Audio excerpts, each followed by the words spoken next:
Howard will be Okay. in heartbeat. Okay, Good. thanks. Good to see you.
You really do. You can take something, yeah, because that's what finally got me, is when I took something. Buddy, now. To you. I haven't had anything. I just, what I gotta do? Where are you at? You need to take something really. Serious stuff. There you go. A Okay. deal. Good afternoon, everyone. Call the meeting to order. Greetings and good afternoon. On behalf of the Board of Trustees, it's my pleasure to welcome everyone to the 6th meeting of the ETSU Board. Hope we're all here for 100. Today's meeting is significant. The Board of Trustees will take action on faculty tenure, promotion, institutional budgets, tuition, and fees. But before we move into the formal consideration of the agenda, there are a couple of items that I would like to review with you. Although it has not exactly been a warm spring, it has been an exciting one here on the ETSU campus. Earlier this month, the university's efforts related to combating the opioid epidemic were recognized on the national level when we were awarded the 2018 Public Health Excellence Award from the United States Public Health Service. National recognition of our strong community focus on the prevention and treatment of substance abuse also came from the American Pharmacists Association, who in March named Bill Gatton College of Pharmacy Generation RX Committee the best in the country for the 3rd time in a row for its efforts related to targeting prescription drug abuse. The pharmacy school's Dr. Brian Cross and the Department of Appalachian Studies Associate Professor Dr. Lee Bidgood both were selected as Fulbright scholars, which will send them both abroad to share their expertise in Ireland and the Czech Republic, respectively. A couple of weeks ago, the ETSU Foundation held its annual Distinguished President's Trust Dinner and announced that for the first time in its history, the ETSU Foundation endowment has surpassed $100 million. And in just 8 days, we will celebrate the culmination of another academic year at commencement ceremonies in the Mini-Dome. I now turn to the next item on the agenda, and I ask Mr. Duggar to please call the roll. Trustees Alsop. Present. Ayers. Present. DiCarlo. Present. Farner. Golden. Present. Grisham. Present. Latimer. Present. Powell. Present. Ramsey. Present. Chairman Osweiler. Present. You have a quorum. Thank you. We have a quorum.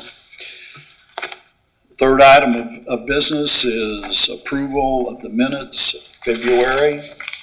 The minutes from the regular meeting in February are found behind your tab 1 in your board materials. Do I have a motion for approval of those minutes? Chairman, I do. Do I have a second? Second. I'll take a voice vote now. All in favor of approval, please say aye. Aye. Opposed, like sign. Ayes have it. Number 4, consent agenda. As noted in the materials found behind tab 2 of your agenda materials, several items have been reviewed by our board committees this morning. These items include approval of committee meeting minutes and university policies. Are there any items on the consent agenda that members would like to pull for consideration by the full board this time?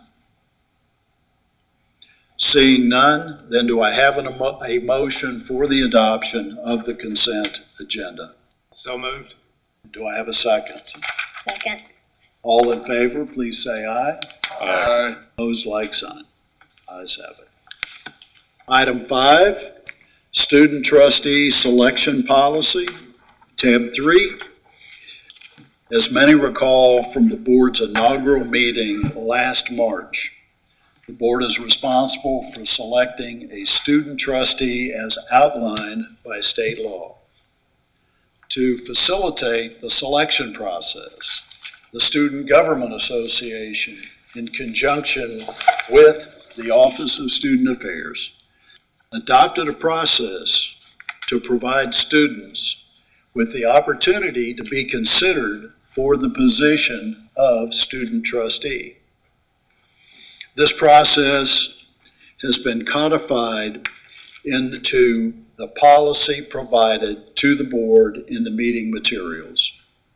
I would like now to call on Dr. Nolan to present this item for consideration. Mr. Chair, members of the board, if I may, I'd just like to present the item from the table. I'll move to the podium for a formal president's report. But the material provided behind tab 3 on pages 60, 61, and 62 outlined the process that was developed through a shared governance structure to select the student trustee representative to the board. As the chair noted, this process was developed by the SGA. It has been reviewed and approved by Dr. Sherlin, our VP for Student Affairs, and then my office as well. It outlines a structure through which students have the opportunity to apply for the position. There's a vetting process, there's an interview process, and then ultimately that recommendation comes to me to present to the executive committee. I'll walk through how that was utilized for the current cycle, but what's important here is for the first time, we are formalizing the manner through which the student trustee will be selected to the board from this point in time forward, and would be happy to take any questions about the process. Are there any questions about the selection policy? Okay. Do I have a motion to approve the policy? So moved. And do I have a second? Second. Okay. All those in favor of adoption of this policy, please say aye. Aye. Opposed, like sign. Ayes carried. Next is item 6, selection of the student trustee, tab 3. With the student trustee selection process formally adopted now by the board, I would like to call on Dr. Nolan again to provide us with a recommendation for the student trustee. Mr. Chair, members of the board, on behalf of the students, faculty, and staff of East Tennessee State University, it is my privilege to present for your consideration Ms. Kiana Miller as the new representative of the student body to the Board of Trustees. I've had the opportunity to work with Kiana over the past year in her role as president of the SGA. Not only is she well respected across campus, she's well respected by students, faculty, and staff across campus. This week was the Student Summit Leadership Awards, a point in time in which the administration and the student body as a whole recognizes the best of the best. To say that President Miller walked away with the awards is an understatement. It was a great joy and privilege to be present to provide her with presidential medallions, recognizing the receipt of many of the recognitions that she received. Many of you had the opportunity to watch Kiana in action at the Distinguished President's Trust event here within the past week and a half. She is pursuing ultimate career aspirations of going on to law school. Her hometown is Memphis. She has an infectious smile and personality, and it is with great enthusiasm that I recommend her as the next student trustee to the Board of Trustees at East Tennessee State University. Any further discussion? Do I have a motion to approve the student trustee selection? So moved. So a first and a second. All in favor, please say aye. Aye. Any opposed? Thank you. Ms. Miller, congratulations on your appointment.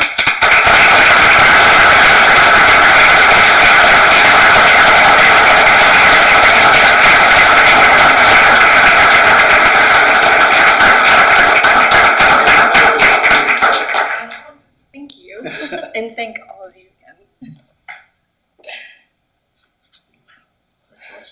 Thank you.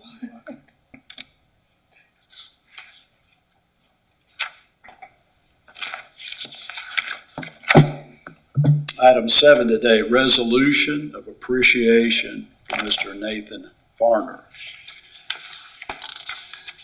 With the selection of our new student trustee, I would now like to take a moment to express our gratitude to our outgoing student trustee, Nathan Farner. As the inaugural student trustee, Nathan has provided critical leadership and a strong voice for our students during this new chapter in the university's history.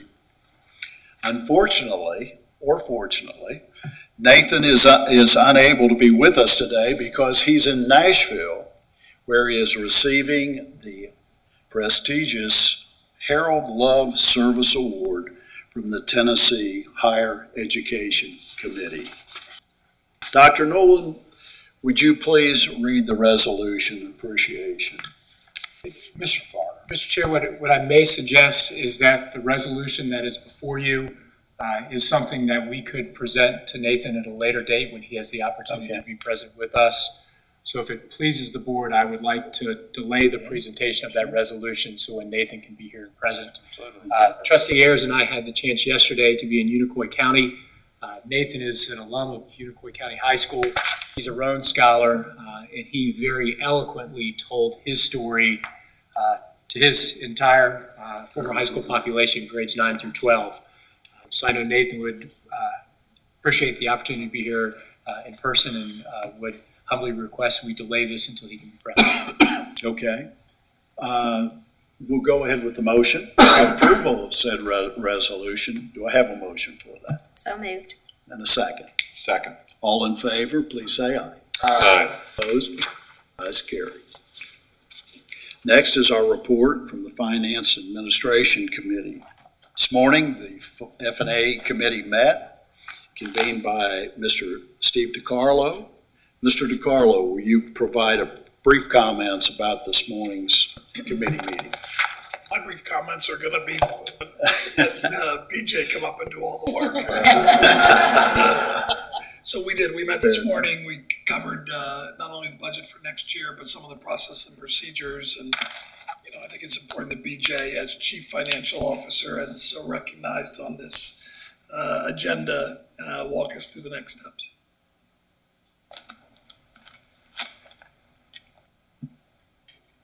Good afternoon. Good afternoon. Our process today to approve the budget really will take 3 steps. We have 3 segments to it. The first would be approval of salary increases for the university. The second will be the tuition and fee increase for the university for the next year. And then the third will be the budgets that are based on those salary and tuition and fee increases. The governor's budget that has been approved had a 2.5% salary increase embedded in it. And with that, I will tell you that the governor's budget never fully funds the salary increase that's proposed. It funds about 60%. So the university was required to come up with about $1.8 million for the main campus portion of the salary increase. And so that funding will be provided through a student tuition increase that approximates 1.75% in tuition and fees. So in your materials you have about a 10-year history of salary increases for the university. What we proposed this year was to do an across-the-board 2.5% salary increase. Last year we did an across-the-board and a market increase, but last year we also had a larger pool of money to distribute from. So this year, with the 2.5% included in the governor's budget and the fees that we need to increase to make up the difference in what we've been appropriated and what we have to provide, we're asking for 2.5% across the board, and the floor of that will be $500. So anyone whose increase would be less than $500 will get a $500 increase in salary for the year.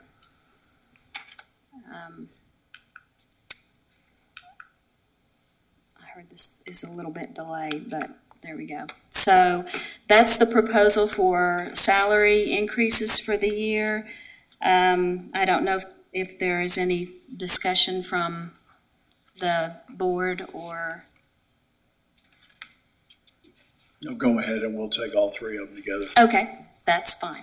Thank you. So we did bake the 2.5% into the budget proposal. We're going to go on with our proposal for fee increases. The budget that we prepared is based on a projection of enrollment down 100 students. Last year, you may recall, we proposed a budget down 250 students, and not only did we meet our projection, we far surpassed our projection last year. So you may wonder why we're budgeting down again. We're trying to be conservative, so we're budgeting 100 student enrollment down from last fall, which was a good enrollment number last fall. So we've put the proposal together that the whole budget is predicated on the idea of 100 students down.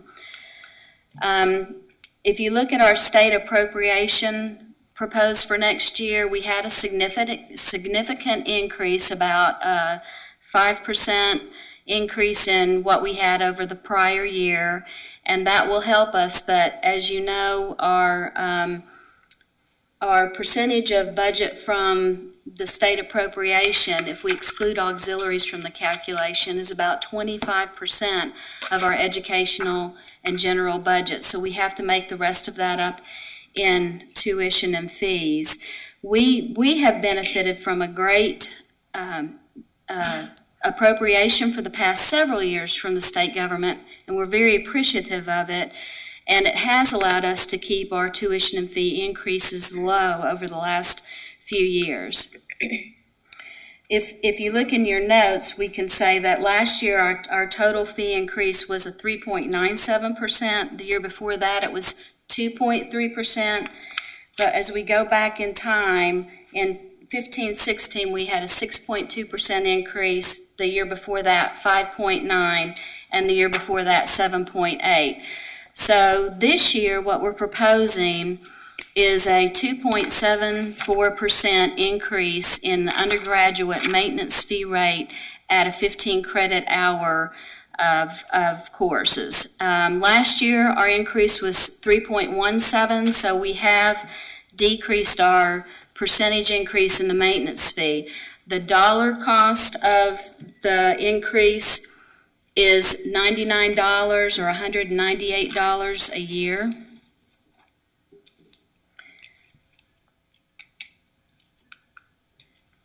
If you look at what we did last year, as I said, we had the 3.97% fee increase total for maintenance and mandatory fees.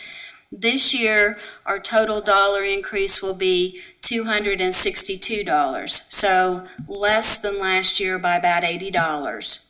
So that's a good benefit for our students. If we look at our peers, where we're ranking with our peers as far as tuition and mandatory fees go, we don't have what everybody's going to do for the next year. In fact, I probably should let you know that we'll be the first public school in the state of Tennessee that at the end of this meeting today will have approved our tuition and fees for the year and also approved a budget for the year. We're wanting to do this as administratively in order to let our students know what our proposed fees are before they leave campus for the end of the spring term. We would like them to know as they're making plans for the fall. We want them to know now. So that's where we are, but we can't get the comparative information yet from other schools because they have not released anything. The total increase for a student at ETSU, an undergraduate student taking 15 credit hours, Next year, their total fees would be $9,277. So if you look at the graphic in front of you, you can see that we'll be slightly above the average peer tuition and mandatory fees, but those are the current year's fees. I am just projecting that when everybody gets their fees in, we'll be right at that median amount. So that really is our tuition proposal, is the 2.91 total maintenance and mandatory fees. Of that, 2.74 is in the maintenance fees. As I said, the dollar increase for an undergraduate student at 15 credit hours would be $262 annually. And the purpose of the fee is to fund our salary pool. It's also to fund scholarship increases and to make up for the projected enrollment decline, and then a small inflationary factor. So that is maintenance fees. Mandatory fees, we're increasing two mandatory fees: the facilities fee, which was a new fee last year, and our ITS fee, our information technology access fee. So the total increase per term would be $32 split between those two segments. I'm hoping that when we get to the fall, Jeremy Ross will come before you and give you a report on what he's been able to accomplish with that facilities fee that we put in place last year. The increase this year is about half of what we put in place last year, so it will provide the campus with more funds to do campus renovations, and the ITS fee is going to help us with our broadband cost and our storage costs for our network. The next segment of fee increases relate to course fees and lab fees and our housing fees, our meal plan cost. So all those are called non-mandatory. Not everyone participates in these fees. So if you're in the Bluegrass program, we've got an increase in the Bluegrass fee. But if you're not part of that program, you don't pay that increased fee. So we have several of those that are listed in your materials. I would rather not have to read them all to you. I'm sure you read the materials before you arrived today. I would like to point out one fee that is a little different. We found out that we had underpriced one of our graduate programs. In the College of Nursing, we have a totally online Masters of Nursing, and when we price compared our program with others across the state, also with some within our peer institutions and others just within our region, we found out that we were underpricing the program by about $150 per credit hour. So we're asking that fee go through, but we're going to put it in two stages. We're going to put $75 on, or we're asking to put $75 on this fall for the class coming in, and then in the following fall we will add an additional $75. So the total increase, or the total course fee, would be $150 per credit hour. That would get us right at, the total increase would get us right to where our peer public schools in the state of Tennessee are. So we had underpriced ourselves and are trying to get that in line with the other schools in the state of Tennessee. But that will be a 2-year implementation. We're asking for approval for the 2 years now, and then next year it'll be on your materials again, just to remind us all that we approved it this year if you choose to approve it. We have something similar to that this year, in that in your notes you'll see that Global Sports Leadership had asked for an increase in their course fees as well. They asked for that last year to be implemented this fall, but they have such a long term to market their programs that they needed to know that they could raise that tuition last year so that they could get the marketing materials out. So it's in your materials, but you approved it last year. The Housing Office determined that they did not want to increase any fees for housing in the next year. We had a bumper crop of students in our housing this last year. It was wonderful, absolutely marvelous to have that many students on campus in our residence halls. And so they're holding firm with the current rates for housing, and no changes for this year. Our food service fees for our plans will go up 2.33%, and that is contractually based with our food service provider. It's based on a cost index used in food service. Our College of Medicine is proposing a 2% fee increase. That's based on cost studies with peer institutions of medicine. Our College of Pharmacy also conducted a cost study, and they're asking for a 3% increase in their fees. And that really is all the information about the fee increases for next fall. So those fee increases actually serve to inform our budget. So our budget is based on the fee increases as proposed and also the salary increases from the governor's budget. So for our budget process, we went through a thorough process. It started last September.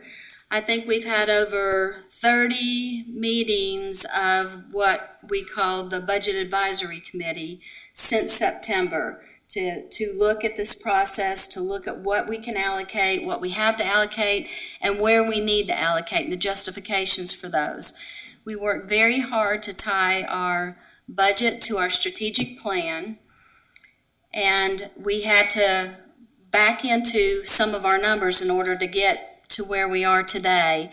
But we went through a thoughtful process. The departments had budget hearings, the colleges had budget hearings in the fall, the vice presidents had budget hearings. Those all rolled up into vice presidential budget hearings to the Budget Advisory Committee and the president, which occurred in February.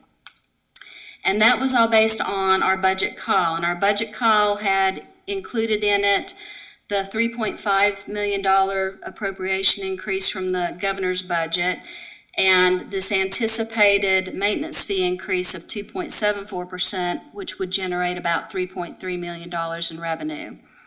We have a number of scholarships that will be reaching their 4th year this fall, so we have to fund those scholarships for the 4th year.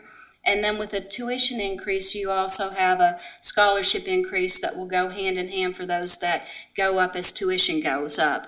So we have about a $1.3 million scholarship increase for the next year's budget.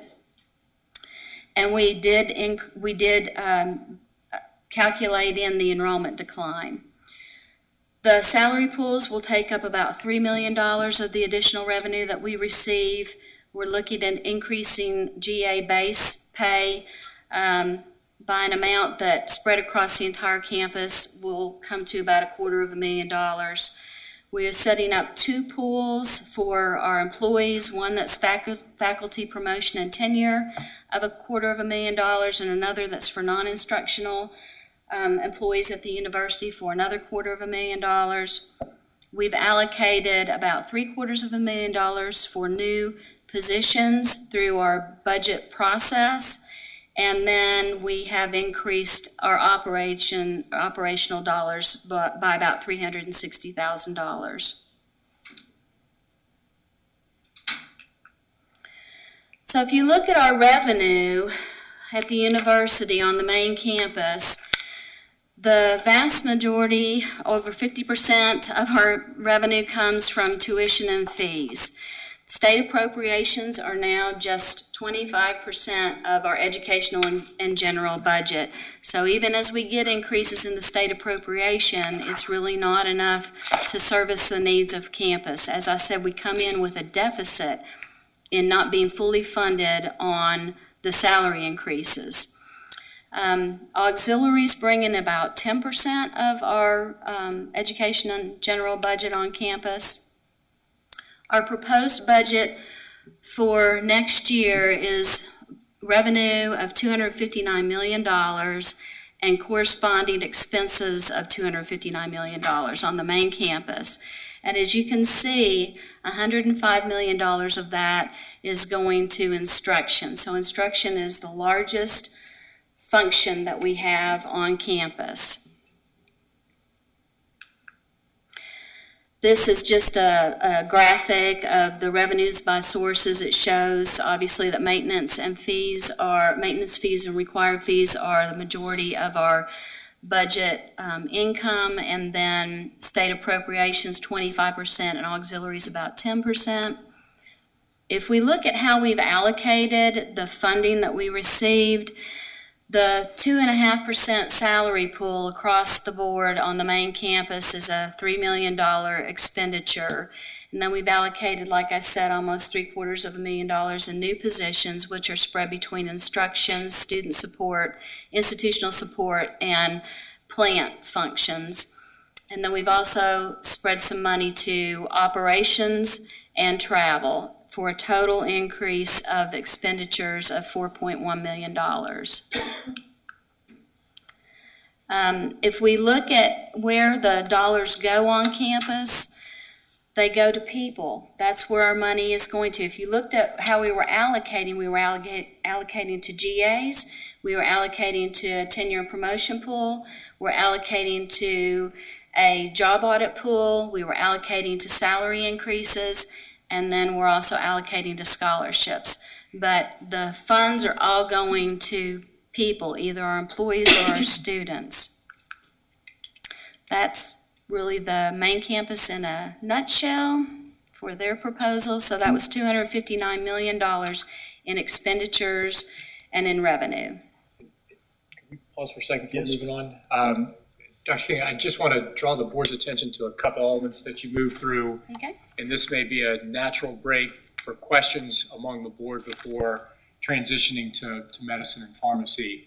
So as Dr. King noted within the review of generation of revenue and then allocation of expenditures, the bulk of the resources at the institution are dedicated to people. And if you look at the bulk of new revenue, I just kind of want to put some things in context. After you provide the salary enhancements, after you provide the job audit pools, after you ensure that there's resources to provide salary enhancements for faculty going through the tenure and promotion process, there's really not a lot of new revenue left. So as a campus, we spent about 4 months moving through a deliberative process to examine the means through which slightly more than $1 million would flow through the institution.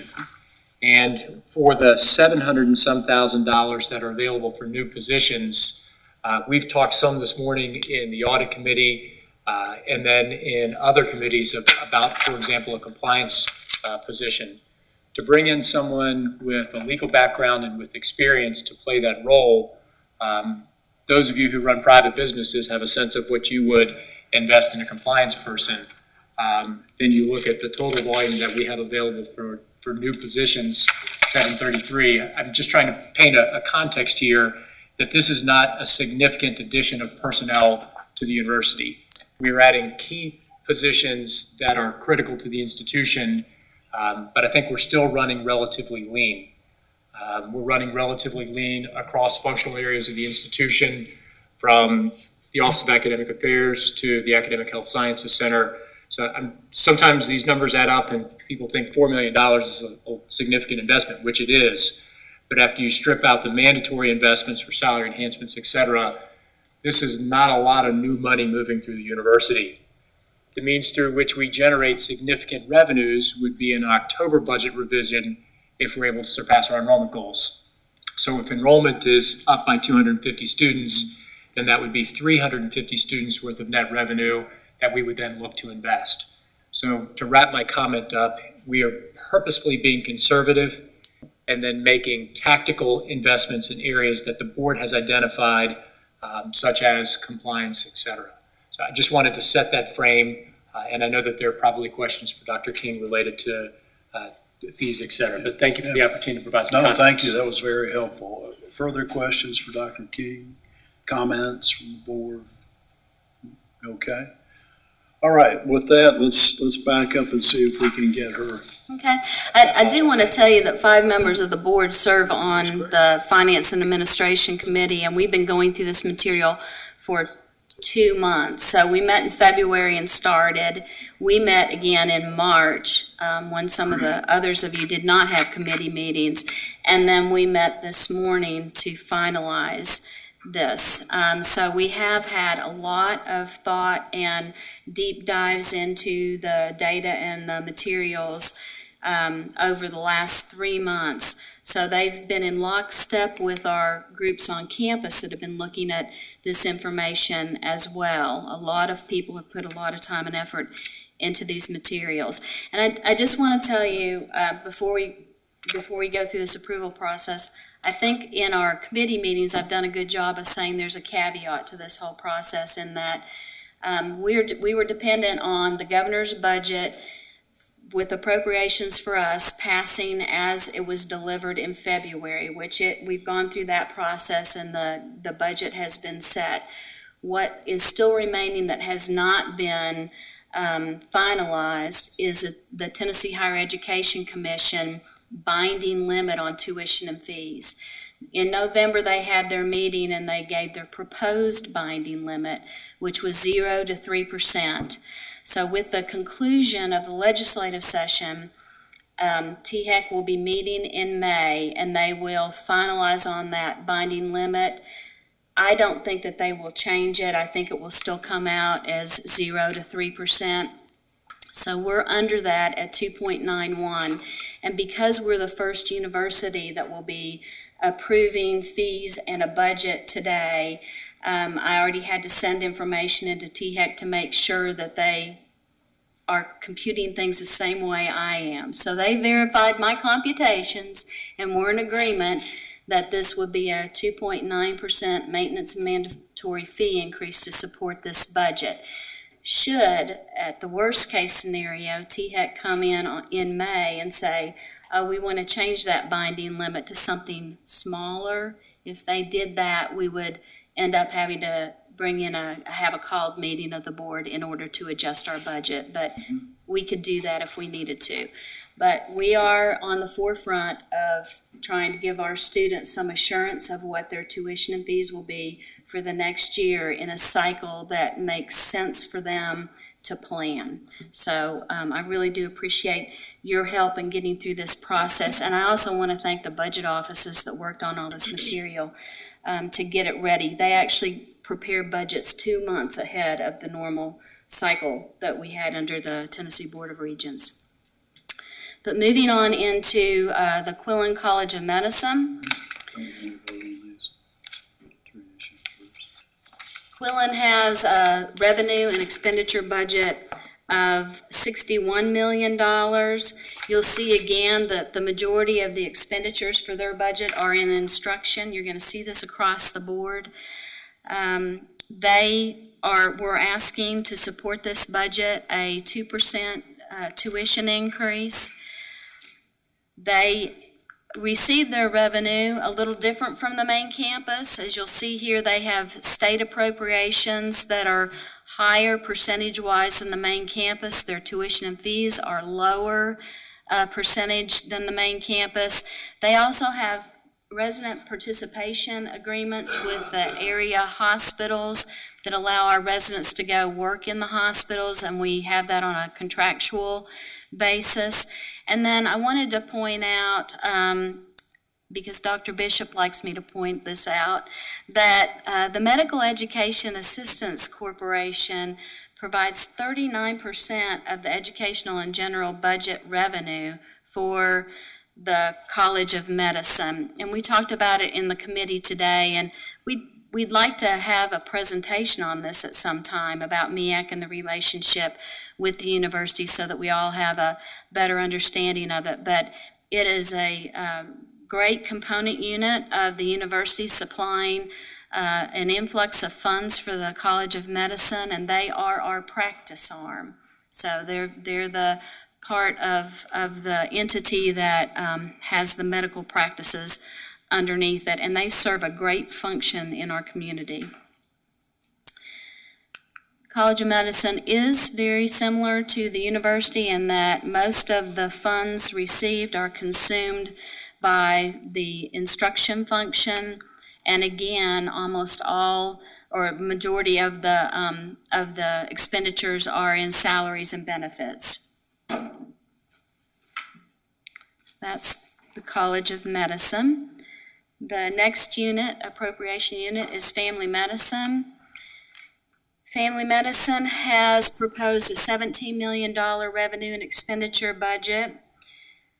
They receive an even greater share of their revenue from state appropriations. They also have clinic revenue, which goes to fund their education in general budget, and they also have the resident participation agreements. Again, majority of their expenditures are in instruction, and the majority of their expenditures are in staffing, in salaries for the staff that work for family medicine. And then we get to our Gatton College of Pharmacy, which operates like a private institution. Their revenue is proposed this next year at $11 million, corresponding to their expenditures. Oops, I did click too far. State appropriations, they have none. You're well aware of that. You can see on this screen that they're almost entirely funded by tuition and fees. All of their expenditures are, predominantly in the instruction category, and they're also with the staff in the college. So those are the four budgets before you for approval today. I will say that we've gone through a very thorough process. I hope we're making that point clear. We've got a great bunch of people here on campus that have worked their way through lengthy budget hearings on various levels. Those have all made their way up through the process. We are recommending a very low tuition increase. We think our revenue has been fairly stable from the state of Tennessee. We're praying that that continues. We've been very blessed by appropriations in both for our E&G budgets and also for our capital budgets this last few years. We are making investments in our people. That shows in the fact that we're passing through the 2.5% salary increase, that we've established 2 pools that have never existed before on campus to allow for tenure and promotion and for job audits for administrative and clerical and support staff. We're investing in our graduate assistants. So all those investments are significant, and as you've seen over and over again, our investment really is in people. That's who we are, that's what we're about. It's the people here that work on campus to make ETSU what it is. So I hope you can appreciate all the efforts that have gone across the entire campus to put this proposal together for you today.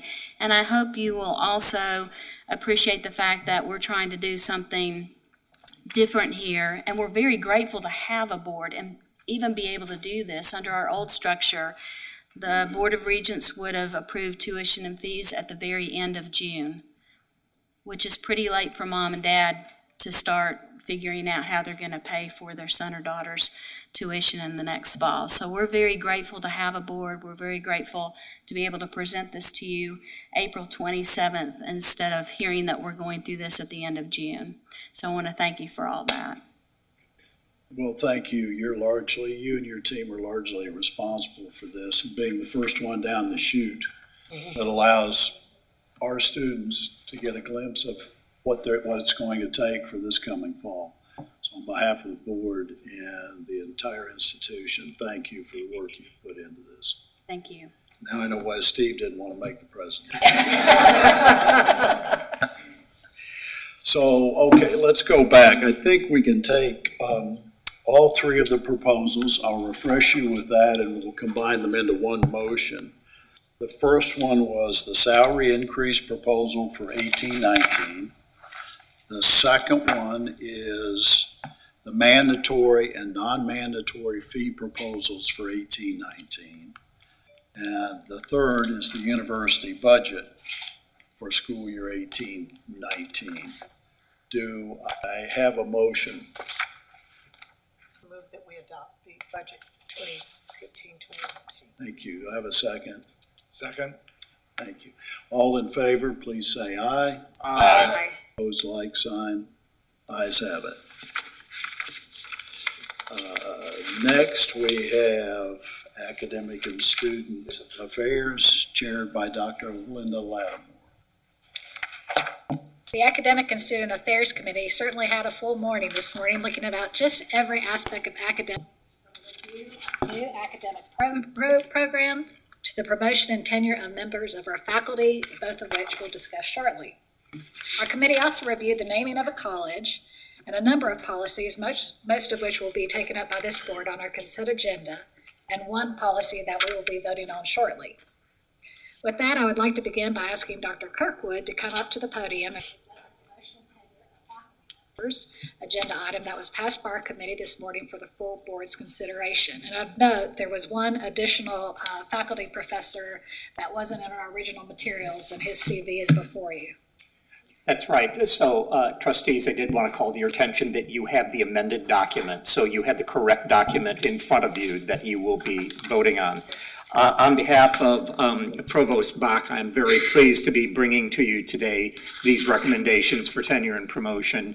As we discussed this morning in the committee meeting, these decisions related to tenure and promotion are really landmarks in the careers of every faculty member, tremendously important to them, particularly in terms of the recognition that they afford. And therefore, we take the conferring of tenure and the awarding of promotion very seriously. And with the indulgence of those of you who heard these remarks this morning, Dr. Nolan and I thought that a brief summary again this afternoon for the rest of you would be helpful, just to let you know how carefully we, the university collectively, reviews applications for tenure and promotion. The process begins when faculty devote typically several months to developing supporting materials summarizing their activity over roughly a 5-year period of employment at ETSU. They submit those materials, which are then reviewed by faculty in their home department, subsequently by the chair of that department, then by a faculty committee in the college in which the faculty member works, then by the dean, then by the vice president, and finally by the president. And all of those deliberations are independent, so that although, for instance, the vice president for health affairs is aware of the recommendations of the reviews that occurred prior to hers, she makes her review independently. She does her own reading of the dossiers and reaches her own conclusions. The bottom line of all of this is that this is absolutely not a rubber stamp process, and it is a little bit of a trial by fire always for our faculty, realizing that so many individuals and groups will be reviewing their applications. And so with that introduction, I am pleased to answer any questions you might have.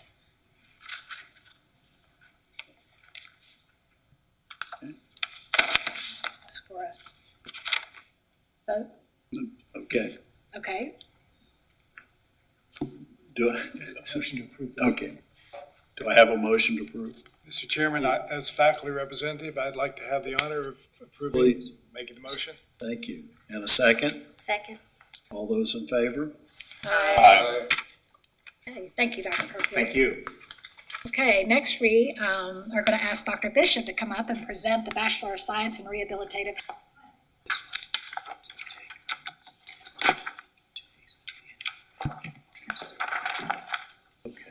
Mr. Chairman, distinguished trustees, I'm delighted to be before you today to present this program.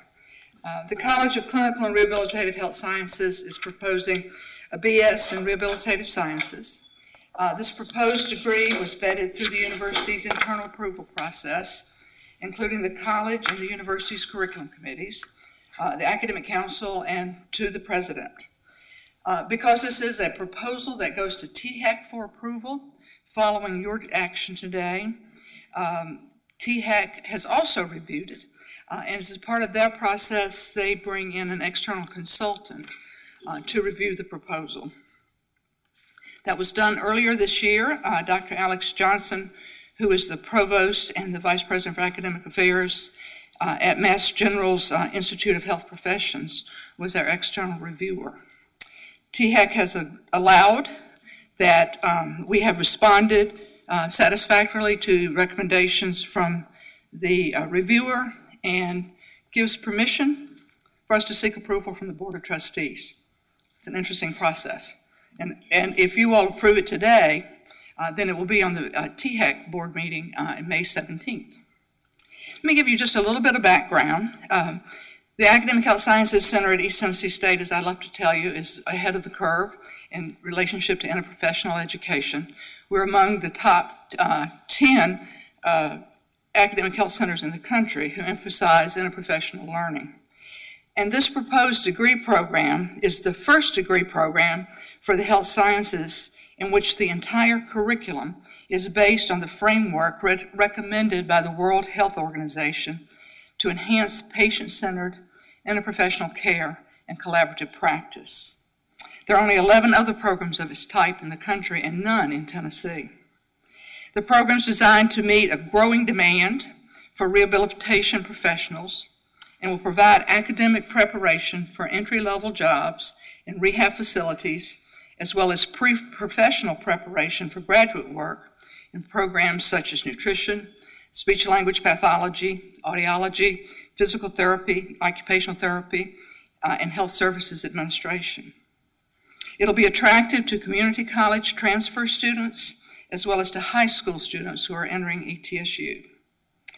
2 new faculty will be added to the college to support the programs and the operational funds for this program, and to hire these faculty are available within the college budget. I'd be glad to entertain any questions, and I'd like to point out that Dr. Don Samples, the dean of the college, and Dr. Lynn Williams, who've worked very hard on this committee to bring this to you today, are here in the audience. Okay. Do I have a motion for the establishment of the new academic degree? So moved. And a second? Second. All those in favor, please signify by saying aye. Aye. Opposed, like sign. Thank you. Ayes have it. Thank Dr. you. Bishop. Next, I'd like to ask Dr. Aloya to come to the podium to present the renaming of the Clemmer College of Education to the board. As I mentioned this morning in our committee, I also want to thank him again and his faculty and staff and these wonderful students who are going through finals for giving us an incredible overview of what you do in your college. It was really a special night, and we're excited about the future of your college. Well, thank you very much, and we have an amazing team working very hard in the college, and you got a chance to see that last night, so I appreciate it very much. It's also an honor to present this proposal and request to the board for a name change. As you know, I'm fond of saying we're the Genesis College. We started it all back in 1909 with an act of the legislature, in 1911 when they opened the normal school. And at that time we had one building, which was the normal school across the street, one goal, train teachers, and one focus, make it a good normal school. Well, 3 things have changed since then. Obviously, we're much more complex as a college. We have a much broader set of focal points to work on, and we certainly have a different mission. So what are we today? We're not just one building. We are 6 departments. We are 5 centers of excellence. We have 4 major themes that define everything we do in the college. Those themes are counseling, education, leadership, and sports management. And we have 3 unique expressions of our college. Those expressions range from a very fine counseling clinic, which is a public service to this community, and our board got a chance to see that live and in color. Amazing opportunity. We have a nationally certified child development center on our campus, and we have an outstanding university school that's ranked 10th in Tennessee for its outstanding efforts. But we also have a new mission, and I'd like to give credit to Dr. Nolan helping to frame that mission. It's gone from 2 words to 9 words. The 2 words were trained teachers, And now the 9 words are, improve the lives of the people of East Tennessee. That's the mission of the university, that's the mission of our college, and that's our impact in this area. And as such, we also have 3 areas that to focus on, not just educating teachers. That's a core of what we do, but the other are extensions of that.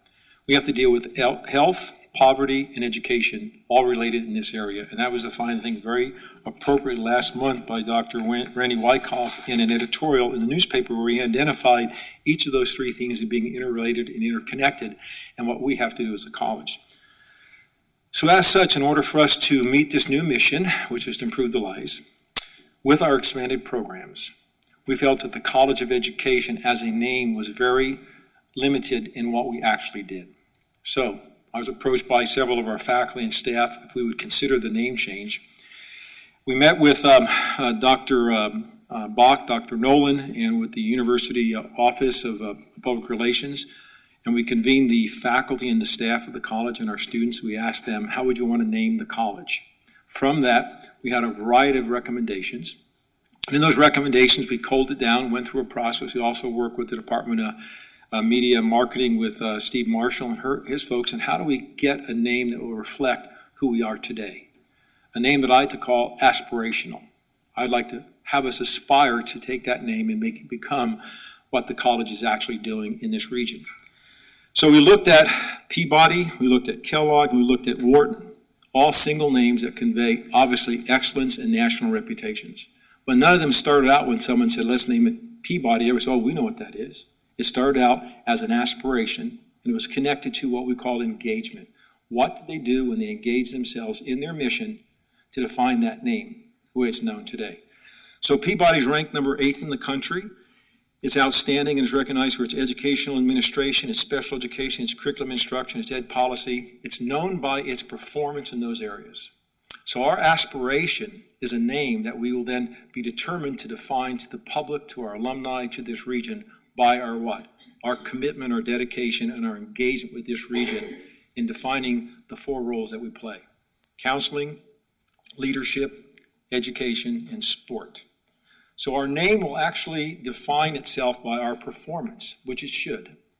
I mentioned earlier that when I was in graduate school, I was also the head wrestling coach of the university, and I was one of the first coaches to adopt an athletic company called Nike. We know what today is Nike because the first thing the salesperson said, no, we're not called Nike, it's called Nike, and we're just going to do it. And that's the first time I heard those phrases. So I got a good deal as a head coach. I got my team set out, and we had Nike on it with the whole and I had people ask, what's a check mark stand for, and what does Nike stand for? I didn't buy stock in the company. I should have. I bought the uniforms. Okay? But everybody knows what Just Do It is now. Everybody knows what the check mark means. Everybody knows Nike. Why? That was an aspirational name that they're still aspiring to improve by their engagement with a quality product to the world. That's what we want to do in the College of Education, and that's what we're going to call ourselves Clemmer College. And when we say Clemmer, they'll know who we are by our performance. So I'll request your support of this name change and give us this goal as our aspiration, and let us define by our engagement our determination to achieve that national excellence. And just as a footnote, when Dr. Nolan and I worked in West Virginia, I was a president. I got to a campus and I asked, how many veterans do we have on campus? And no one knew how many veterans, where they were, what we were doing. 3 years later, my little college was the #1 most veteran-friendly campus in America. So we can take a college, define it, with the great leadership team we have in place today, and our faculty and our students, aspire to become the best in not only Tennessee in this region, but the best in the country. Thank you very much. Do I have a motion for the name change? So moved. Second. All those in favor, please say aye. Aye. Any opposed? Thank you. Thank you very much. Thank you. It's impressive. Okay, and finally, Mr. Perdue, if you could come up, present the use of campus property and facilities policy item on the agenda.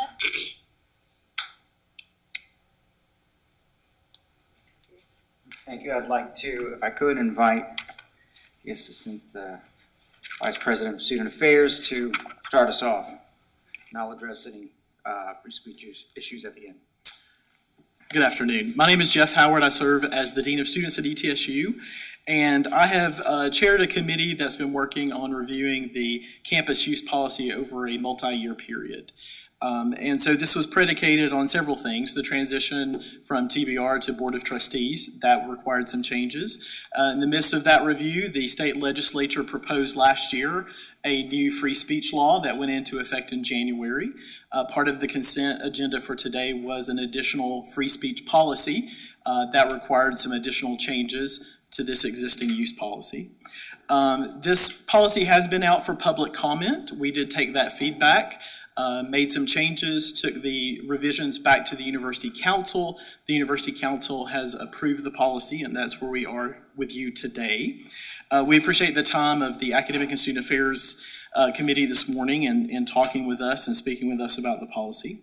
The policy basically is a revision of the previous policy, includes a couple of new things. It expounds on the definition of what an affiliated person is, meaning a member of our campus community, someone who is a faculty, staff, student, someone who is affiliated, and those who are non-affiliated, meaning members of the community who would like to come in and utilize our spaces.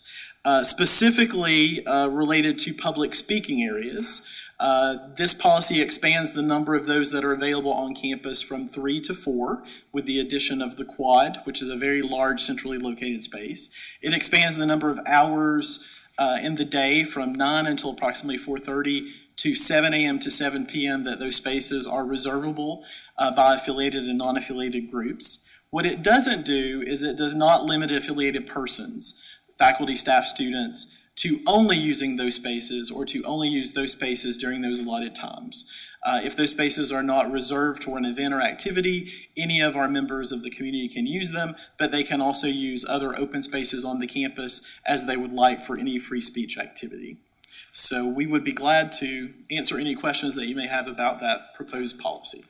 Now, before we do that, let me just say that from the legal office's perspective, we have in the past 5 years in the state of Tennessee 2 substantive cases that have come down that have caused the sister institutions and our office to evaluate our policies, go, are we consistent with the decisions from these cases?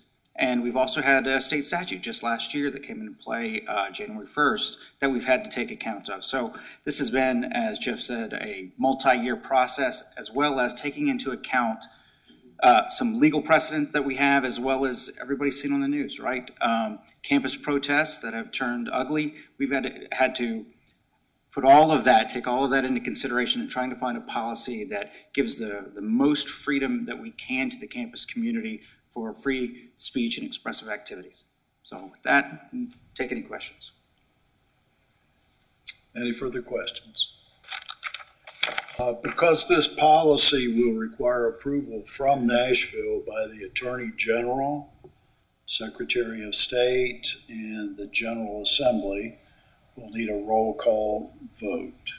Nathan? All right. Motion and a second on it, and then I'll take the roll. Sorry. So moved. Second? I have a second. Okay. All right. Trustees Alsop? I vote yes. Ayers? Yes. DiCarlo? Yes. Golden? Yes.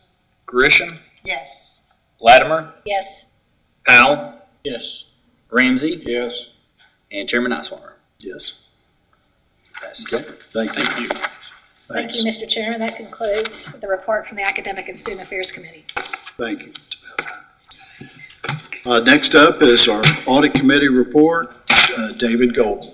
Thank you, Mr. Chairman. The report you've all been waiting for, the last one. We had a great meeting this morning. I'm proud of our Audit Committee. It's a great committee and the great support from Rebecca Lewis and her staff. We reviewed the Audit Committee charters we're tasked to do every year. We did not propose any changes to the charter. We reviewed, as far as the Audit Committee charter, we reviewed the internal audit charter as well as the internal audit policy, and approved some minor amendments, which primarily consisted of additions, recent modifications of the Institute of Internal Auditors standards of conduct to incorporate that into the policy.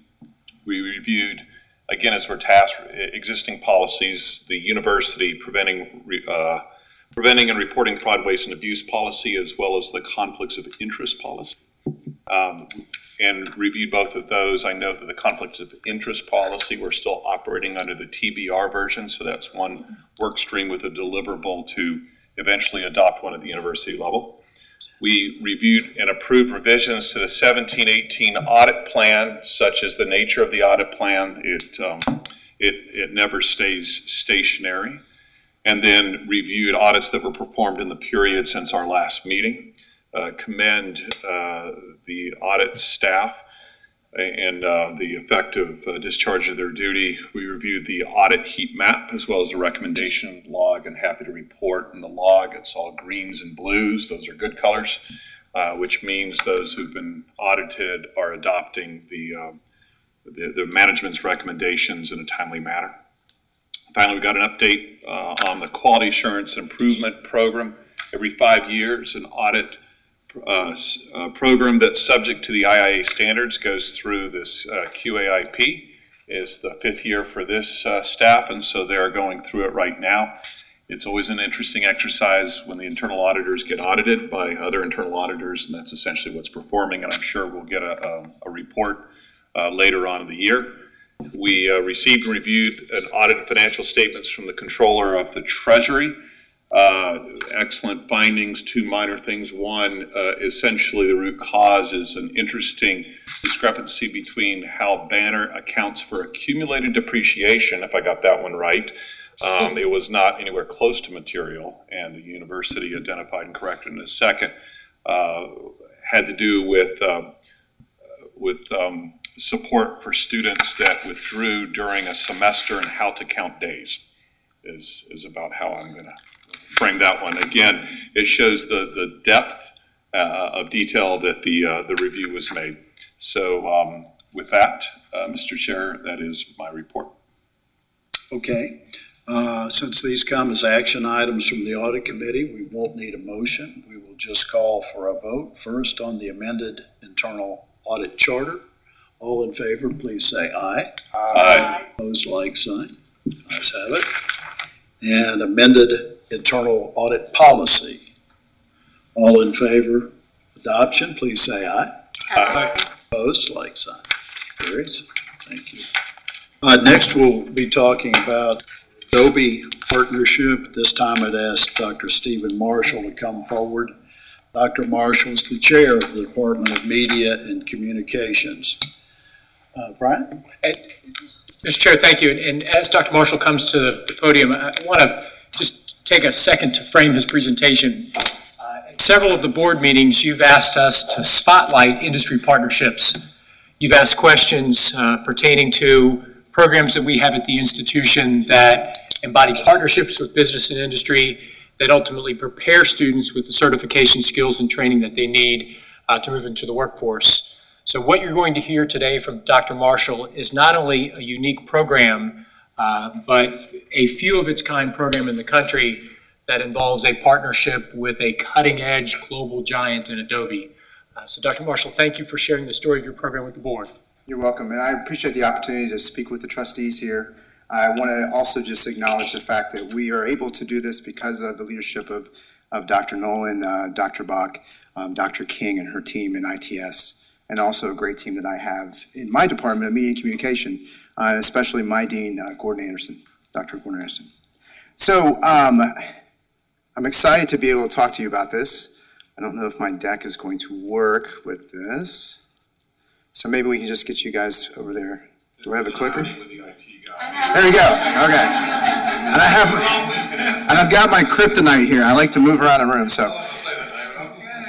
Yeah, there you go, right? So, anyway, I'm Stephen Marshall, and I've gotten to serve this university for more than a decade. I'm a department chair, I'm a professor. I'm also a digital marketer, so I get to work with a lot of the great brains that you see up there. I worked for 5 years for Creative Energy here in Johnson City, but I also get to train Adobe's digital marketing customers, and these are hundreds of companies around the world, Fortune 500 companies, on how do they transform their business. And I do that with my colleague, Dr. Melanie Richards.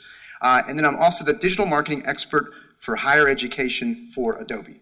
And so that's an important thing that I want to make sure that I mention to you, because as I am doing these things that we're trying to do here with my team in our university here, I'm also in the field listening to what other universities are trying to do themselves to digitally transform their campuses for all stakeholders. So I think it's an important distinction to make. So experiences, this is kind of the foundation of what I want to talk about. And really the goal of what my team tries to do is to focus on building these T-shaped folks. I'm sure this is not a new concept to you.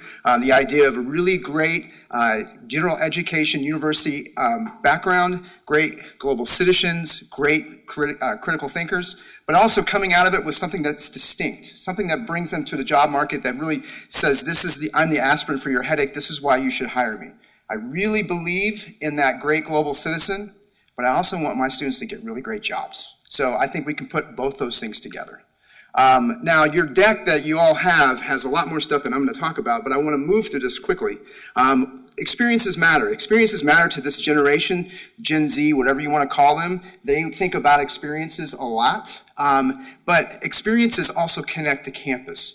And what I talk to universities about when we talk about digital transformation is how do we connect and create this holistic approach to a campus, to where we have a 360 view of the student from when we are trying to court them to when we're trying to get them to actually decide to be here with us, to those great learning experiences that they're going to have on our campus, to when we're asking them to donate to us 5-10 years later, right? It's that 360 view that is really important. And this Gardner paper, which I'm happy to share with the trustees, is a great piece of this. This came out in 2017, talking about the personalization of the student experience, why that is so important. The second thing I want to talk about is digital literacy. I'm not talking about students really good at Snapchat. I'm talking about students that really understand and can critically assess the things that they read on social media, the information that they put out there about themselves, how to digitally put together a portfolio. Those kinds of things are super important. That's part of digital literacy. That's an initiative that I really feel very passionate about.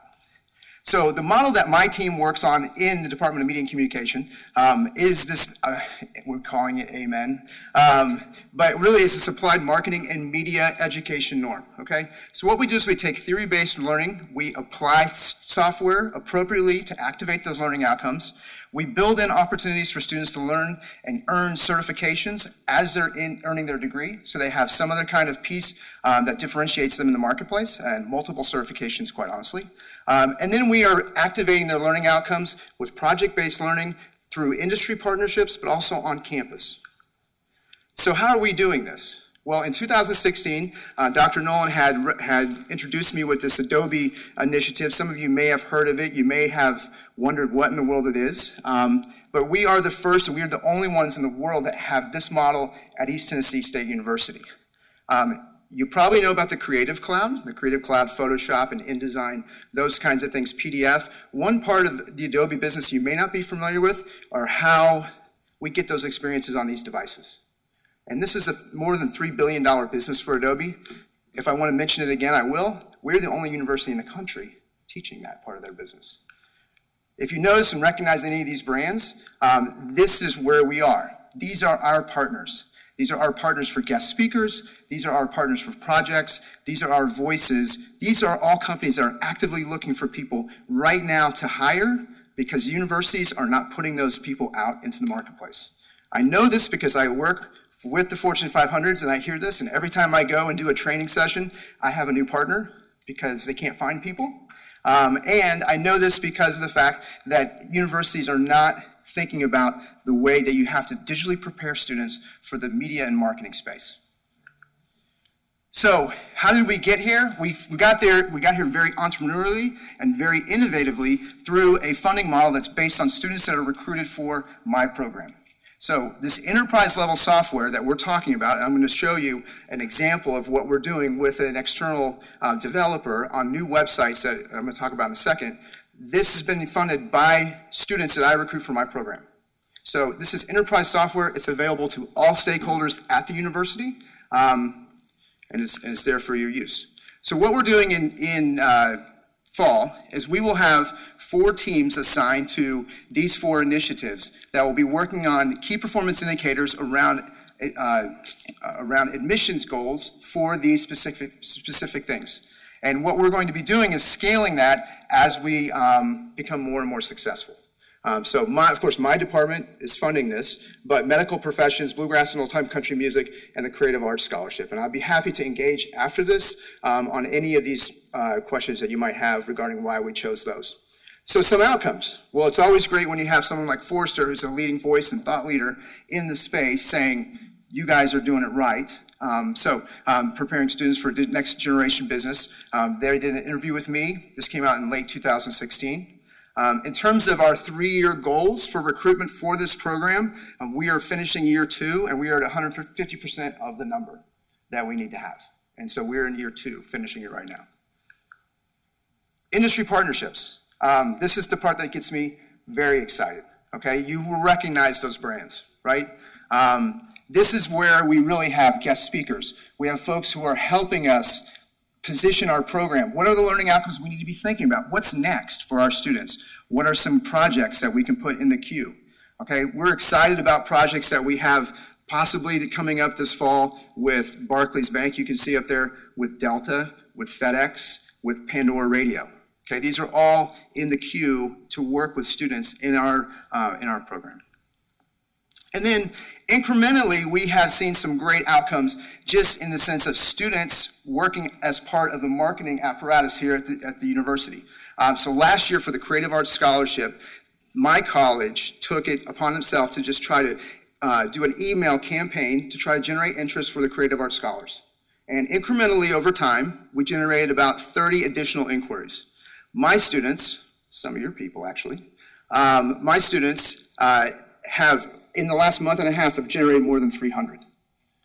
This just means focused effort, and these students are trained in the space. These are the real experiences that I want to bring to students. This is what I believe students need to have to be active and to be ready for the job market. So the last thing I'm going to do is brag a little bit. 2 weeks ago, we were in the National Student Advertising Competition, and we won. Which means we beat all teams from Georgia, Louisiana, Tennessee, Mississippi, and Alabama. If you're keeping score, that means we beat ETSU, that means we beat Memphis, that means we beat LSU, that means we beat the University of Alabama. So we are now out of 100, if I'm not, that's right. So I'm not competitive or anything. So that means out of 150 schools, we're now one of 19 competing for 8 national championship spots. And so we'll find out here in the end of next week how well we do there. So super proud of what we're doing, I love this place, and I love the students, and I appreciate the opportunity to show you this. So the academic wins, just as a recap, the program growth, interdisciplinary, this is really important. The digital marketing program that's in the College of Business and Technology, I ideated that thing. We collaborate with them, okay? And I've taught for the AMBA program and MBA program a number of years. It's really important, interdisciplinary, also with with sociology, with psychology, with arts and graphic design, digital media, of course. This is where this is really powerful. We really want to continue to create opportunities for industry partnerships. We're going to keep doing that. And then the thought leadership. Again, I have spoken at probably 20, 25 Adobe events to hundreds of folks from different universities, and we are the thought leader. We are the ones that are setting the agenda for what's happening. That's a pretty exciting thing. Some things that we can do, some opportunities. This website I'm going to show you, which is just a first creative crack from our developers of what it's going to look like.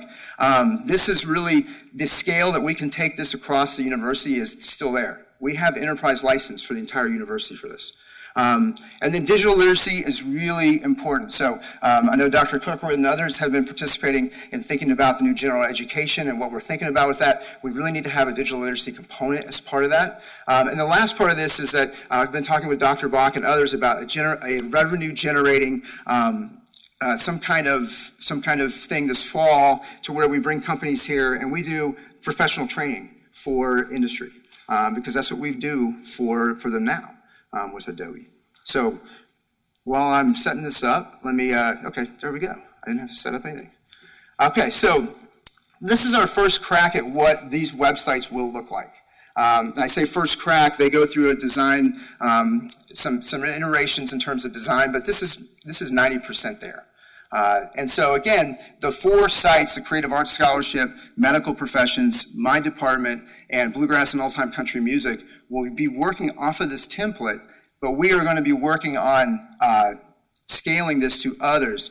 Dean Aloya has talked to me about being interested in this. Mary B. Martin has talked to me about being interested in this, and others on campus have talked to me about having a student team. I don't know if I mentioned it, but we started a brand and media strategy graduate program with 7 students. We launched in the fall with 23. We have more than 80 in the pipeline for this fall.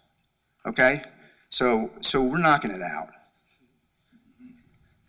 So this is just a look at what this will look like. Think of these as one of my colleagues said, think of these as frames, right? So you're hanging pictures. This is either looped video or static image. This is all very designed to change behavior, right? So we want folks to either visit us. I want them to come in my classroom. I want them to see our professors on my team. I want them to see them at work, right? I want them on campus. I know if I get them to campus, I'll convert them, right? Or we want them to apply. And that's why you see how this is laid out. Some data helped tell us to stay, again, this is not, the copy here is just placeholder right now. And then this is a Adobe innovation that's called Livefire that allows you to curate social media from all different kinds of platforms in different ways to be able to say, here's the social proof, okay? So we all buy stuff on Amazon. We all read those reviews, even though most of, a third of them are not real, but we still read them. And this is that social proof of why, your colleagues that you'd be studying with, why they would come. So this is what that look feel is. It's very, very much on brand. It very much, and this is something we've been doing in collaboration with digital media. Kelly Porter from Art and Design, Jonathan Hounshaw from digital media, Marty Fitzgerald from digital media have all been a part of the ideation of this. Dr. Richards from my department, the ideation of this. And in fact, we've had our team called Buck Digital, which are our graduate students, working on this as well. We want to get them into that professional space. So with that, I know I'm over my time, but. Questions? I think this is exactly what the trustees are looking for. Yes, this is really definitely interesting. But beyond that, in your opening remarks, you mentioned something I think we could lose sight of pretty quickly, and that is that if a student he could have had a great experience here, but if he didn't receive a relevant and rigorous education that allowed him to transition or bridge over to a great job, Pam Ritter and the development office is never going to get a chance at them as they go through life. Mm-hmm. That's right. Thank you. And if you could just pick up your enthusiasm in the next president. Thank you. I think to your point, bringing some of the onboarding into the classroom is really what we're trying to do, right? Good stuff. Thank you. Awesome. Yeah, that was an awesome presentation. Yeah, I like clapping. That will move to the president's report. Dr. Nolan.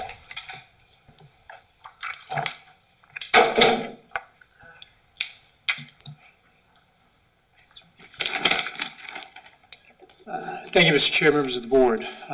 Today's meeting has covered a significant volume of activities associated with the operations of the institution, from tenure and promotion to the passage of the university's budget for the upcoming year. These are milestone activities in the life of the university. For example, the realization of tenure is the culmination of decades of work on behalf of our faculty, and it's really a life accomplishment to them. So for many of our faculty who are here today who moved through that tenure and promotion process, congratulations. Today's also a day in which, as an institution, we created some history.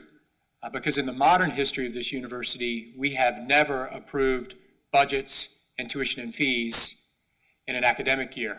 That work has always occurred in the summer, which means our students have gone home for the summer. It may be June or July, and they and their parents have no sense of what college will cost for the following fall, nor what their scholarships will look like. So your actions today allowed us to really bring forward one of the great benefits of the change in governance, and that is the opportunity to set timetables at our university that align with the needs of our university's faculty and staff.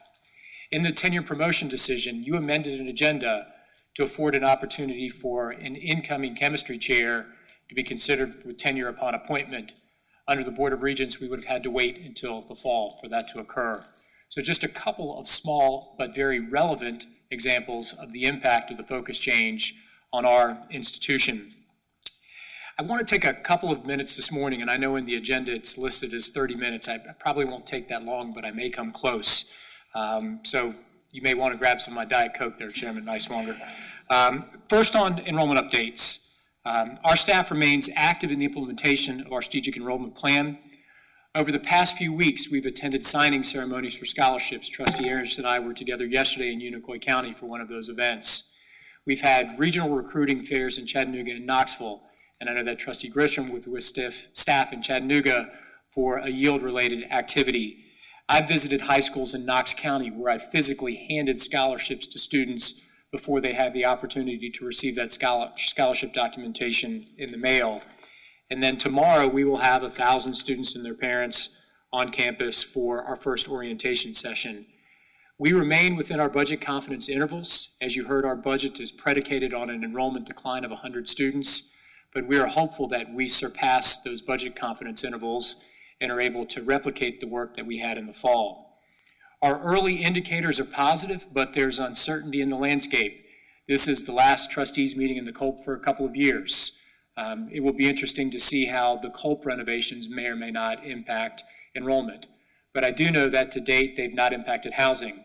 Our housing applications continue to trend over last year, and we are already having conversations with partners in the community in anticipation of once again having to put students into hotels across the area during those first couple weeks of school. We'll keep the board, particularly the executive committee, updated if anything changes. But I feel very confident about where we are from an enrollment perspective. Today in the Academic Affairs Committee, I provided an update on where we are with respect to research. As the board will recall, in our February board meeting, we had the opportunity to hear from Alan Levine and to really gain a sense of urgency around the institution's actions regarding preparations for a research agenda as a result of the Ballard merger. We continue to move that work forward, but our pace is slowed a little bit to ensure that that pace is in concert with our partners at Ballard. And I look forward to updating the board in September about the activities that we've undertaken between now and then. And I anticipate that our pace will pick up significantly between now and then, particularly with respect to some work that we're doing in the health sciences area.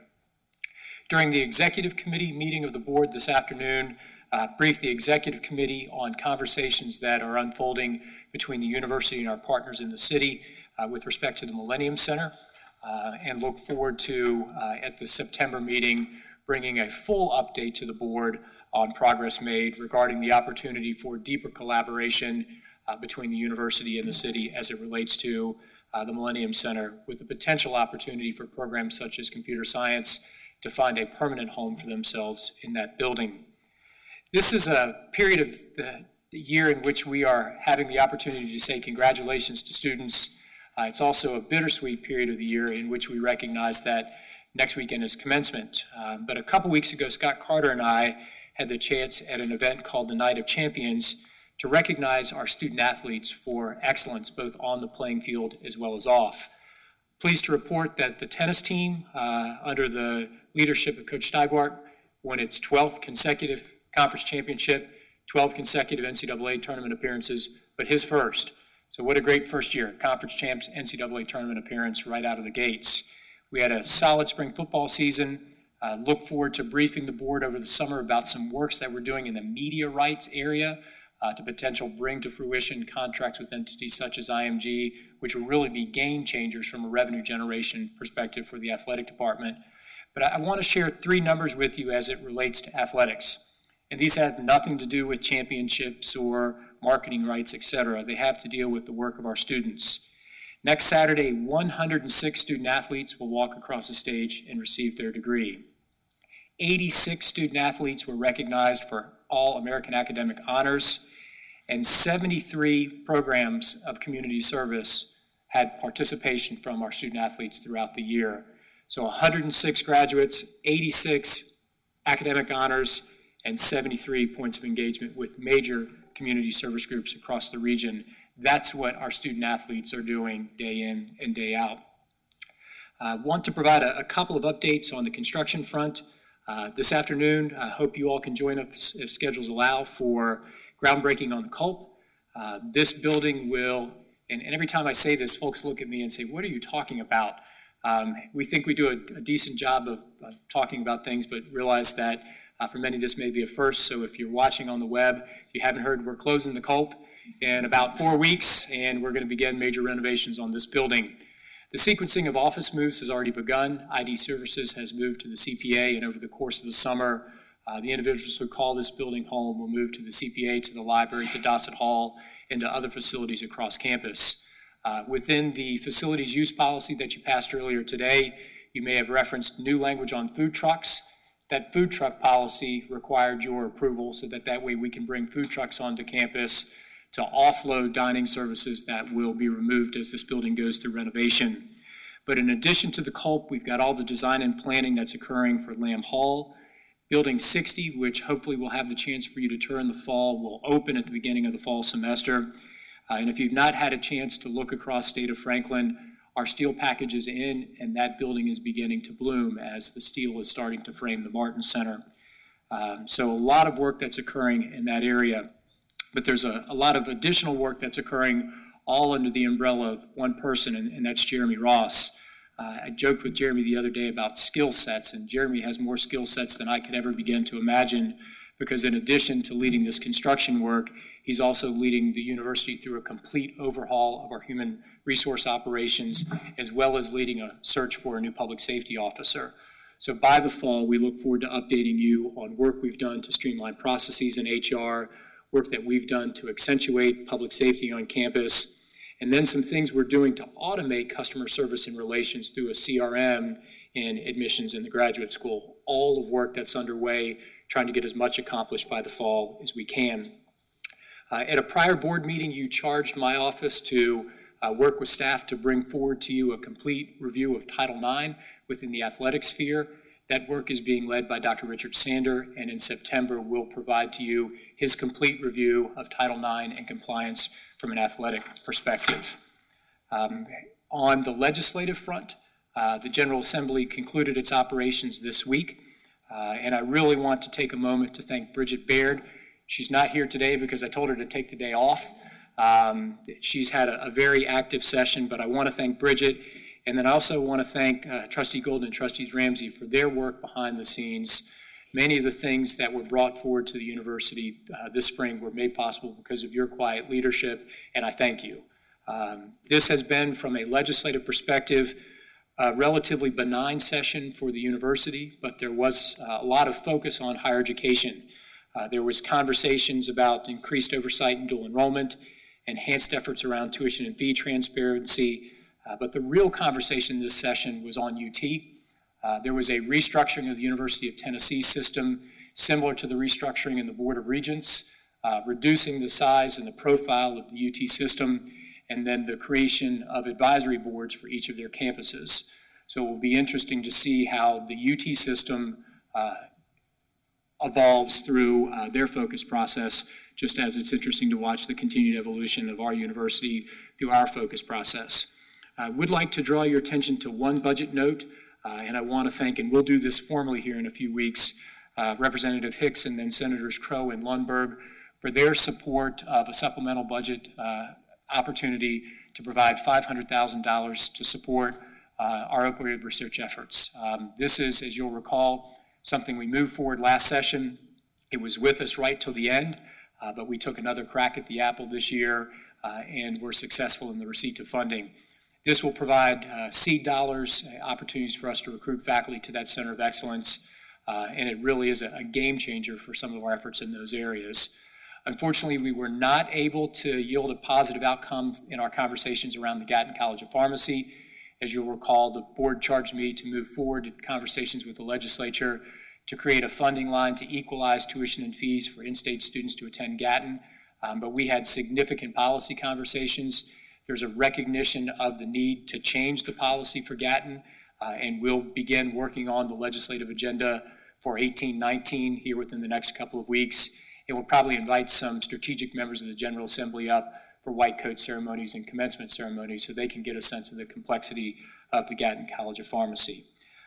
Let me pause to see if there are any questions on the matters that I just walked through, HR reviews, capital construction, legislative session, et cetera, before moving into the next segment of my update.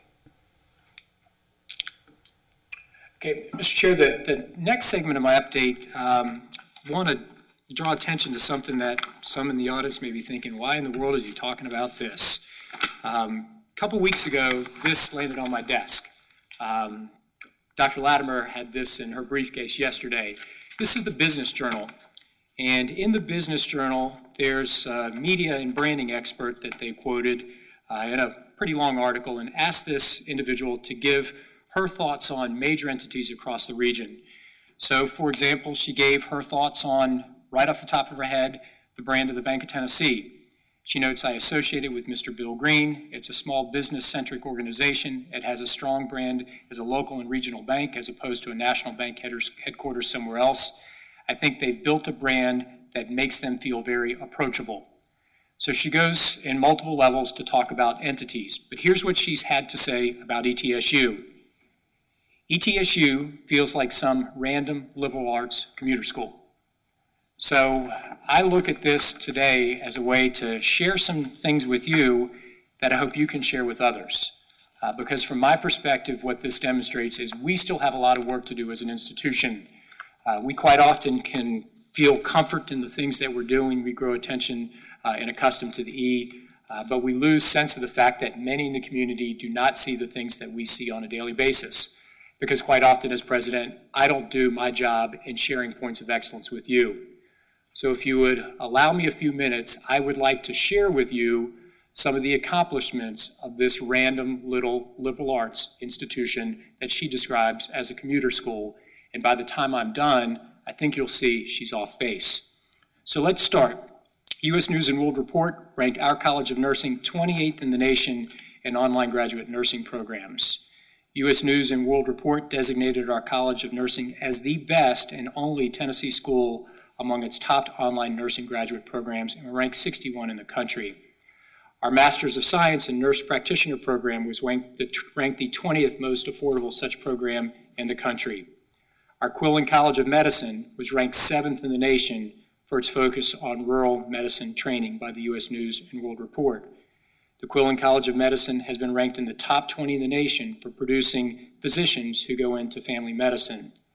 Our university school is ranked as the 10 best high school in the state of Tennessee. Our online doctoral program in educational administration is ranked top 20 in the country. We have the only BS degree program in human services in the state, and it's ranked 7th in the country among online human services programs. Our College of Public Health is ranked 32nd in the country. We're the number 17 institution in the nation for online graduate programs. Our digital media program is among 31 in the country who offers concentrations in animation. We've been ranked as a military-friendly school, and we have a military spouse designation. We were designated a voter-friendly campus, one of only 83 institutions in the nation to receive that designation. This past session, legislation was written by one of our students, Devin Waldriff, to assign protections for military personnel attending post-secondary institutions who may be deployed, and that legislation was just signed into law by Governor Haslam. Our post office downstairs was named the Mail Center of the Year, not anywhere, but the Mail Center of the Year in the nation this past year by the In-Plant Printing and Mailing Association. As Chairman Niswonger noted in his comments, 2 of our faculty members, Brian Cross and Lee Bidgood, have received Fulbright scholarships. This past March, the Surgeon General of the United States, Jerome Adams, came here to learn about our efforts to combat the opioid epidemic. He could have gone anywhere, but he came here to East Tennessee State University. We've been named national champions in pharmacy once again in our competition in Generation RX. And as the chairman noted, we've received national recognition for our efforts to combat the opioid epidemic by the U.S. Public Health Service. And I referenced the fact that, yes, yet again, we've won our 12th consecutive conference championship in tennis and are going on to the NCAA tournament. So They may think we're just a regional little commuter school, but those points to me don't sound like a little regional commuter school. But I need your help. I need your help to work with business partners around the region to cross-brand this institution. This week I had the chance to spend a little bit of time in one of the Ballard facilities. Those Ballard facilities are staffed by our faculty and staff. Your children's hospital is staffed by our faculty, but there's no cross-branding at all. So we may not have the depth and breadth of resources to run a $2 million marketing campaign, but if through your advocacy in the community, you could have our community partners help to cross-brand the university, that's going to begin to dispel some of those myths. So I share those with you as we wrap up the semester. I've got a little bit more. I'm not done yet, Mr. Chair. But I just wanted to share some things that your university has accomplished this spring. Got a couple of updates, and then I've got a couple of little surprises. So first, just want to remind the board, I provided this to you in an email about a month ago, but just ask you to reserve on your calendars the dates of July 12th and 13th, which will be the dates for a board retreat in Greenville. We'll provide formal details around agendas, speakers, etc., and we'll reach out through the executive committee for focused topics of interest. But we'll begin that afternoon on Thursday and then run all day on Friday, and the retreat will be at the General Morgan Inn in Greenville, once again the 12th and the 13th. Reference commencement exercises would invite the full board to participate, but would just ask that you would let us know if you have interest in attending these events. And I want to spotlight a few. Staff provided to you about a week ago the full litany of commencement activities, but I just want to spotlight a few. Next Friday at 10 o'clock, our cadets in the ROTC will be commissioned in Brown Hall. Next Friday at 11:30, pharmacy will graduate in this building in the Martha Street Culp Auditorium. Next Friday at 2:30, medicine will graduate in this building. And then next Friday at 5:30, nursing will have their hooding and pinning ceremonies in this building. So I know many of you attended these ceremonies last year and would welcome the opportunity for you to join us on stage for pharmacy, medicine, or any that your calendars allowed. And then the big show Saturday, 2,163 as of this morning graduates will walk across the stage in two separate ceremonies. And I mentioned as of this morning because the 63 is going to ebb and flow a little bit between now and the close of finals. But first commencement is at 10, and Trustee Golden will be the commencement speaker. And then at 2 o'clock, the commencement will be Dr. Williams, former president of Delaware State University, an alum of this institution, and the president of the Thurgood Marshall Foundation. So just a couple of updates there as it relates to calendars.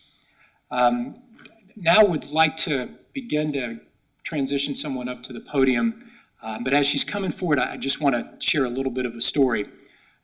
This spring, Don and I have had the real honor to have students over to dinner at the house every week. And you never quite know what you're going to hear during the course of a dinner conversation. So during the course of a dinner conversation last month, a young student told a story of coming to East Tennessee State University, traveling halfway across the state to arrive. And as I asked that student, so what brought you here from your hometown, and why did you choose ETSU? She mentioned to me her connection to a member of this board. And I said, Briar, would you be willing to share your story? So I'd like to invite to the podium and introduce Ms. Briar Worley, who's an undergraduate student here at East Tennessee State University, who is here because of a member of this board. Briar, I'll turn it over to you.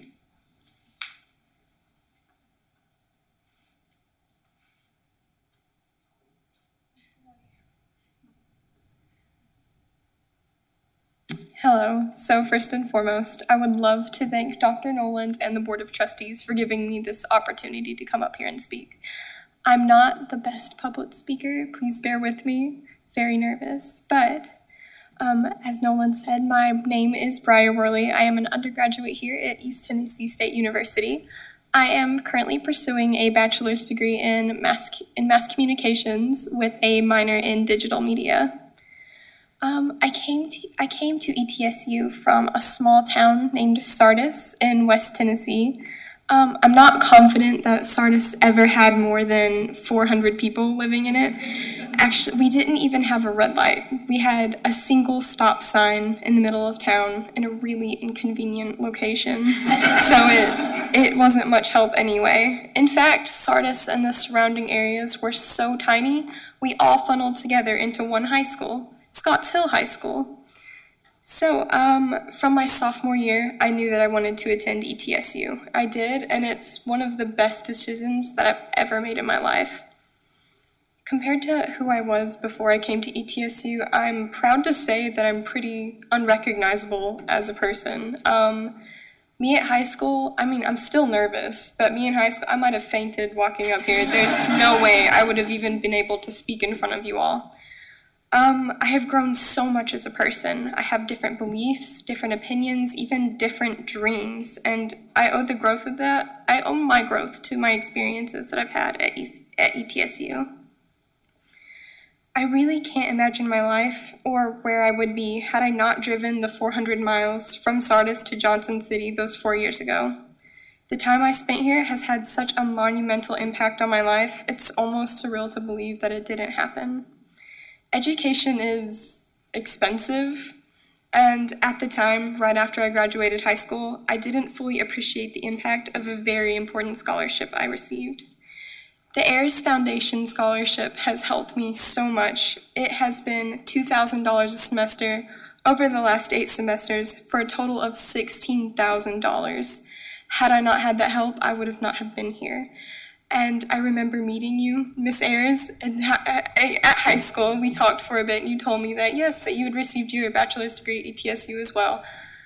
Looking back, I did not realize what an enormous impact that was going to have on my life. And I cannot even begin to experience the gratitude that I have for you, because it is honestly solely thanks to you that I am even able to be standing here thanking you.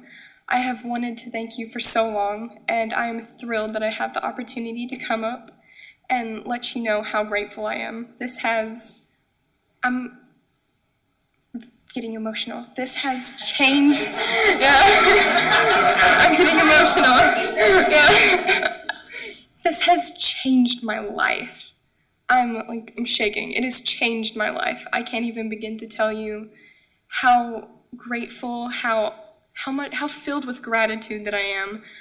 I don't know how I could ever make this kind of thing up to you other than do the best that I possibly can in my life. I want to make you proud for giving me this opportunity, for coming to this amazing university and letting me grow and expand my thought as a person. I now have incredible opportunity for the future thanks to you. I made it out of that tiny town. One stop sign. One. It was a road, a single road, but really, honestly, I'm at a loss for words. I tried to write out a thank you, and I just kept coming up short because it is so important to me. I felt like I couldn't put it into words because it has been so important to me, and I just thank you from the bottom of my heart. Thank you.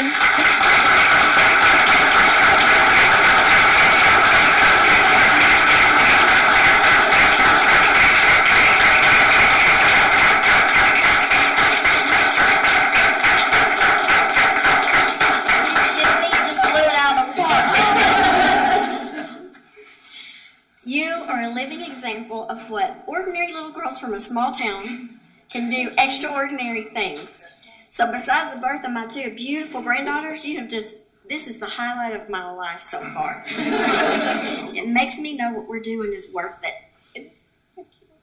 Wow. You have blown me away. Thank you. Thank you.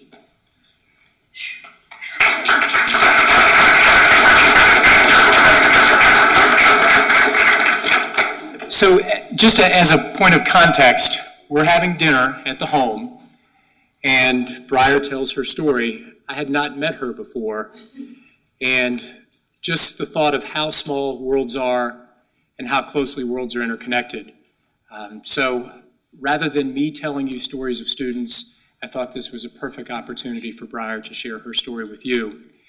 Mr. Chair, I have just one... You're anything but unrecognizable. Absolutely.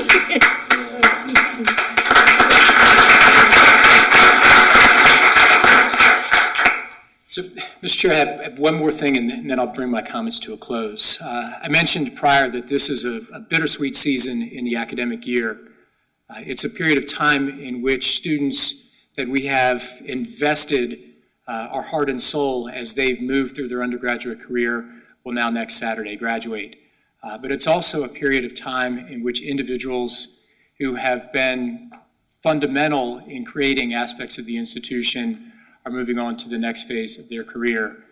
And it's today my great honor to thank and to recognize the leadership of Dr. Celia McIntosh, who will be transitioning back to the faculty and stepping down in her role as Dean of the College of Graduate Studies.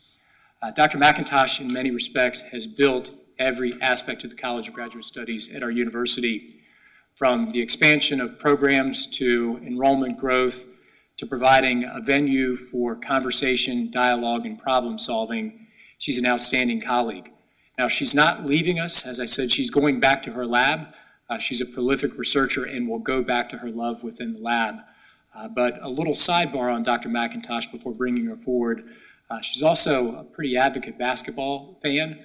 So if you see her at games, she may be a little bit better behaved than I, but inside she cheers just as loud.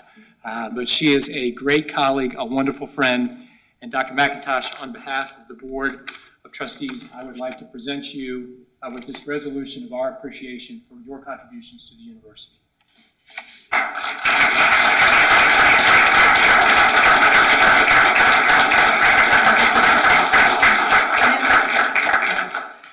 This is the second time he surprised me in a week, and you can tell I'm surprised because I'm not really dressed appropriately.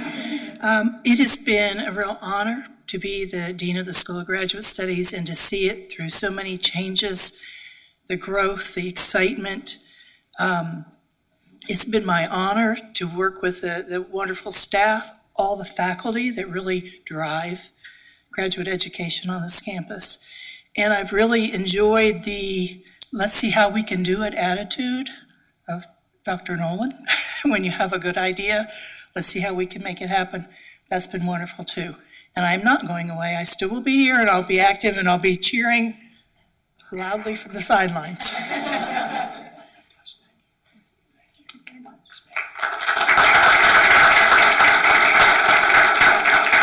So, Mr. Chair, I'm being mindful of time. I think I have about a minute and a half remaining. I'm going to use it. The last item is I'd like to thank the board today for your patience, particularly the Academic Affairs Committee, Dr. Latimer, for your leadership. Our provost is unable to be with us today. Dr. Bach, earlier this week, suffered an injury to his leg and is moving through the process of rehabilitation. We may be without Dr. Bach's services in person for a period of time, but I assure you he is still hard at work, answering emails, taking phone calls. The respect that I have for Dr. Bach grew in ways this week that I can't even begin to describe. I know a few people who love this university more than he, and on Tuesday evening as I spoke with him in the hospital, he said, "Brian, I think I can be at the board meeting on Friday." And I said, "Dr. Bach, you're not coming to the meeting." And he goes, "But I really think I can be there." And I had to threaten him with calling Roy Nix to finally get him to realize he was going to stay at home. But he does extend his sincere appreciation for your recognition of the opportunity that his staff today had to present his items on his behalf. So, Mr. Chair, Madam Chair, thank you for your patience with us today. And that concludes my reports. We'd be happy to address questions about any of the things that I discussed or any other matter before the board. Let me add, we have one other item of business, but in follow-up on Dr. Nolan's comments, not only please keep Dr. Bach in your prayers, but Trustee Jim Powell's wife, Sandy, staunch advocate of this university, as you know, is recovering successful from surgery, so please keep her in your prayers as well. Other business, our last item will be brief presentation. The executive committee met to discuss several issues, and I've asked David Golden, one of the three members of that committee, to present a very important topic. Thank you, Mr. Chairman. Fellow board members, executive committee met during the lunch hour, and as part of our responsibilities as executive committee, we from time to time take a look at how the transition is going from TBR to what we've been doing for the last year.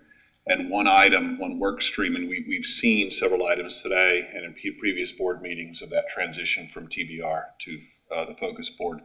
One item that we identified that we need to develop a work stream and a deliverable for relates to the evaluation and compensation of the university president. Heretofore, that was a TBR responsibility, which means it's now a board responsibility. And so what we're doing is proposing to the board that you assign and delegate that responsibility to do the first cut on that to the executive committee. As we've done with all other committees, there's work to be done here. We think it's most effectively done at the committee level. And then as we do that, we would bring it back to the full board for review, approval, and execution. So that's about as good as I can frame that. Well, thank you very, very much. To entertain a motion that you allow the committee to begin work on that subject. So moved. Do I have a second? All those in favor, please say aye. Aye. Opposed? Ayes. Okay. All right.